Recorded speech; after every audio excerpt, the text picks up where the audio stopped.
ang ika-39 na kabanata ng Noli Me Tangere na pinamagatang si Doña Consolacion. Asawa ng Alperes si Doña Consolacion na nagpipilit maging mukhang taga-Europa sa pamamagitan ng paglalagay ng kolorete sa mukha at pagsasalita sa wikang Kastila. Naniniwala siyang higit ang kanyang kagandahan kanino man kahit pa kay Maria Clara at mataas din ang tingin niya sa kaniyang sarili.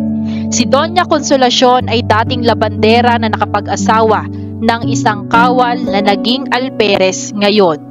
Mababakas din sa kanyang ugali ang pagiging salat sa edukasyon. Noong araw na iyon ay iniutos ng Donya na isara ang kanilang bahay sa kabila ng alam nitong tatapat ang prosesyon sa kanila. Buong araw siyang nagngingit-ngit sa asawa dahil sa hindi nito pagpayag na sila ay magsimba. Di rin lingid sa kanyang kaalaman na ikinahihiya siya ng asawa, bukod pa ang lantarang pag-alipusta at pagmura nito sa kanya. Nagdidili-dili ang Donya nang marinig nito ang pag-awit ni Sisa mula sa kulungan. Siya ay 2 araw nang nakakulong doon.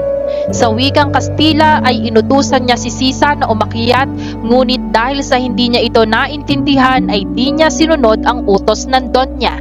Nagalit si Doña Consolacion at ibinuhos kay Sisa ang lahat ng galit nito sa asawa. Nilatigo niya ito at inutusang kumanta ang kawawang baliw.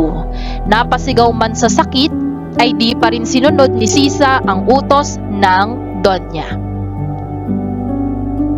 Sa yamot ng Donya ay inutusan niya ang Guardia Sibil na pakantahin si Sisa. Sinunod naman nito ang babae at umawit ng kundiman ng gabi. Sa pagkakaantig ng damdamin ng Donya ay nawala sa isip nito na magsalita sa Tagalog na ikinagulat ng Guardia Sibil. Agad naman itong napansin ng Donya kaya pinaalis niya ang gwardiya. Muli siyang hinarap ni Sisa upang pasayawin. Di naman ito sinunod ng babae kaya siya'y nilatigo ng Donya at inutusan namang kumanta. Dahil sa pangyayaring ito'y nabuwal si Sisa at nahubaran ng damit kasabay ng pagtugo ng kaniyang sugat. Ang pangyayaring ito'y nadatnan ng Alperes at nagalit ito sa nasaksihan.